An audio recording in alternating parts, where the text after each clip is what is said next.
Halo teman-teman semuanya, selamat berjumpa lagi dengan Top 5 ID. Teman-temanku semuanya, saat kita bekerja dengan menggunakan laptop, menggunakan PC itu kadang membosankan ya.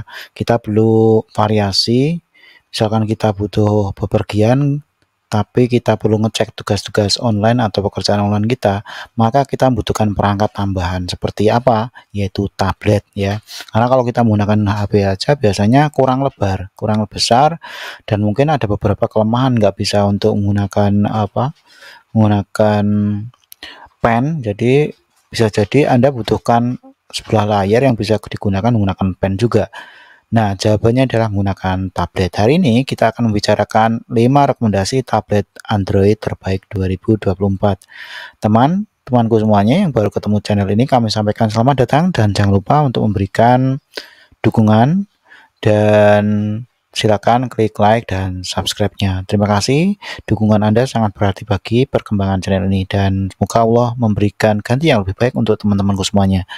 Teman-teman semuanya, ada beberapa hal yang perlu kita perhatikan ketika kita membeli tablet. Yang pertama, pilihlah prosesor yang multicore agar luasa menggunakan multitasking.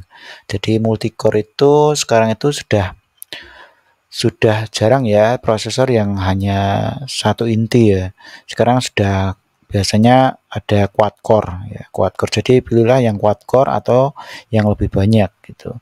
Kemudian untuk pekerjaan yang berat, pilihlah clock speed-nya yang besar ya. Jadi clock speed itu adalah kemampuan prosesor untuk mengolah data secara persatuan waktu. Jadi ketika ada beberapa program yang dijalankan, maka Anda butuhkan prosesor yang memiliki clock speed yang besar, karena dengan clock speed yang besar berarti dia bisa mengirimkan data yang lebih banyak gitu. Jadi kalau program yang digunakan sekaligus Anda menggambar, sekaligus bermain musik, sekaligus browsing, sekaligus chatting, berarti Anda butuhkan clock speed yang besar, tidak sekedar prosesor multicore aja, tapi clock speednya juga harus pastikan besar. Yang ketiga, pastikan RAM-nya cukup mencukupi ya, RAM-nya mencukupi, kemudian storage-nya juga oke gitu.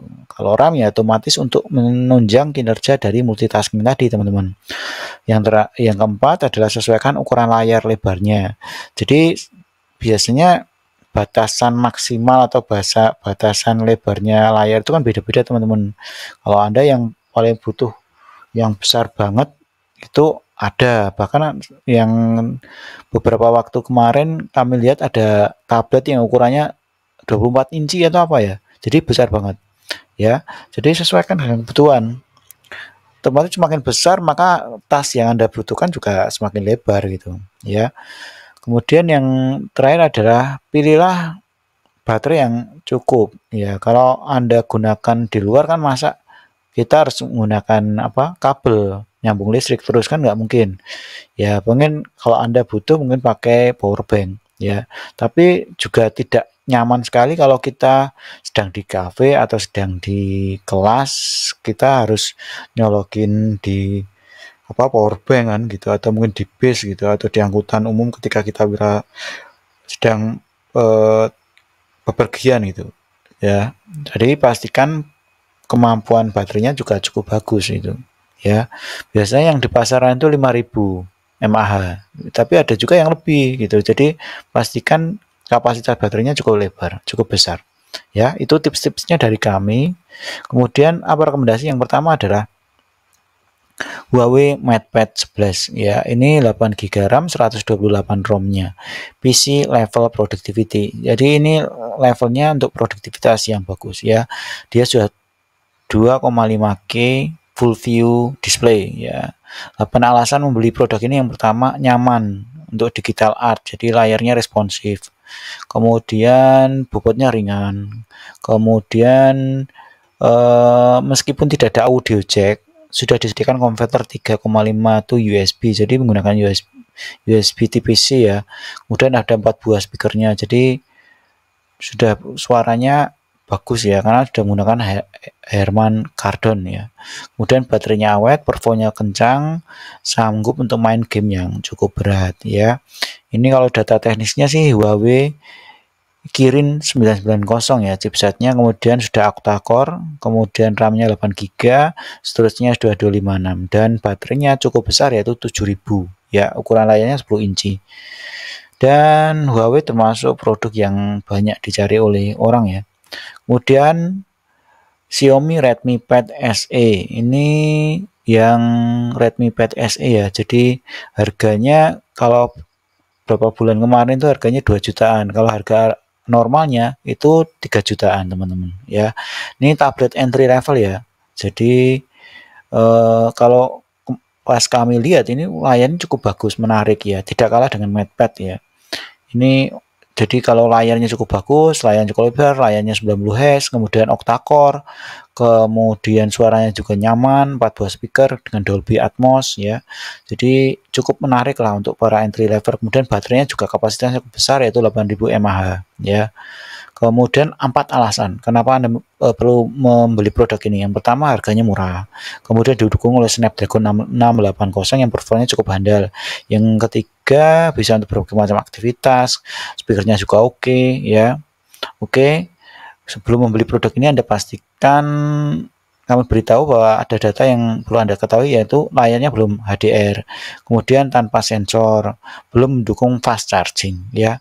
Dan yang pasti ini juga kami kemarin pas cek ya, juga tidak mendukung untuk SIM card ya. Tapi bagi Anda yang tertarik layar lebar, kemudian tampilannya oke, kemudian suaranya oke, ini cukup recommended untuk digunakan para teman-teman yang pemula atau entry level. Kemudian untuk selanjutnya adalah Advanced Sketsa ya, ini bagi Anda yang membutuhkan tablet untuk produktivitas gambar ya, untuk yang berkaitan dengan art, ini untuk teman-teman desain ya.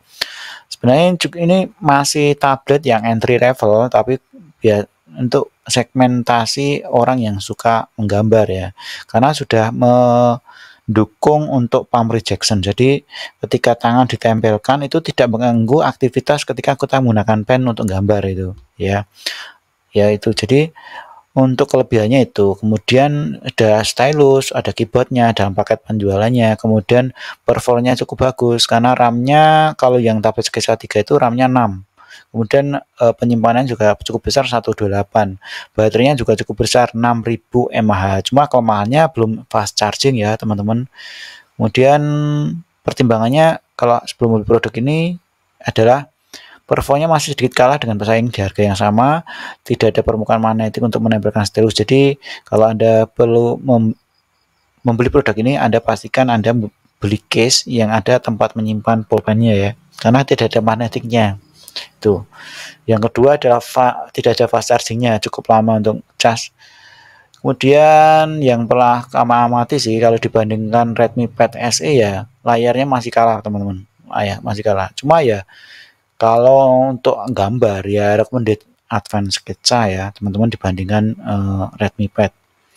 Kemudian yang selanjutnya adalah Samsung Galaxy Tab S7 ya. Tablet ini untuk penyuka Samsung ya, karena Samsung branded juga, terkenal produknya bagus-bagus ya.